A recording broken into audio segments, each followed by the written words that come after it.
Imagine this: one sentence, one red carpet moment, and suddenly timelines on fire, fandoms at war, and a K-pop idol dragged into a controversy he probably never saw coming.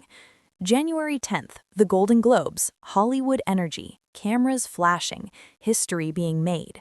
Blackpink's Lisa steps in as the first K-pop idol to ever present an award. Huge.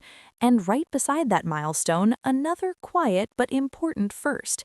17's Joshua becomes the first male K-pop idol invited to attend the Golden Globes. Not perform, not present, attend.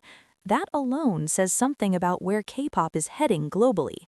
Joshua walks the red carpet in a clean, tailored black suit, chaume jewelry catching the light. He looks composed, proud, very "this is bigger than me" energy. Media outlets line up, interviews roll. Everything feels celebratory, until one clip flips the entire narrative. Billboard asks him how he feels being there. Then the conversation shifts to musicals, and Joshua mentions a film, K-pop Demon Hunters. He says he watched it, that he's happy about it, and that it's opening up new doors for K-pop. Simple, calm, no shade, no names dropped, no comparisons. But the internet doesn't hear calm. The internet hears implications. Within hours, a link to that interview is posted on X with a title that rubs people the wrong way. And suddenly, some fans interpret his words as erasing history, specifically BTS's role in globalizing K-pop. The accusation? Disrespect. The claim? That saying a movie opened new doors ignores the doors BTS kicked down years ago. And just like that, the conversation shifts from achievement to outrage.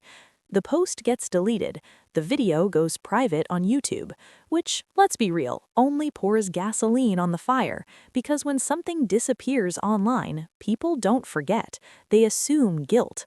Screenshots spread faster than facts, context gets lost, and Joshua's name starts trending for all the wrong reasons. Here's where things get interesting. Did Joshua actually say K-pop Demon Hunters started K-pop's global rise? No. Did he say BTS didn't matter? Absolutely not. Did he even mention BTS? Not once. What he said, clearly, was that the film opened new doors. Not the first doors, not the only doors, new ones. And from a business and media perspective, that's not disrespect, that's reality.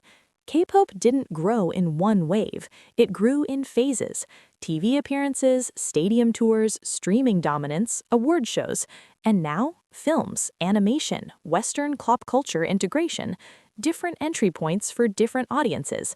A movie reaching people who might never click on a music video is objectively a new door. Many fans pointed this out immediately, defending Joshua. They emphasized that he was talking about wider accessibility, not rewriting history. That one achievement doesn't cancel another. That celebrating expansion doesn't mean denying foundation.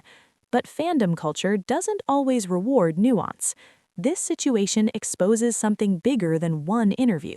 It shows how hypersensitive the K-pop ecosystem has become, how every word from an idol is dissected like a legal document, how being proud of one moment can be twisted into disrespecting another legacy. And let's be honest, Joshua was standing on a Hollywood red carpet, representing his group, his company, and K-pop as a whole.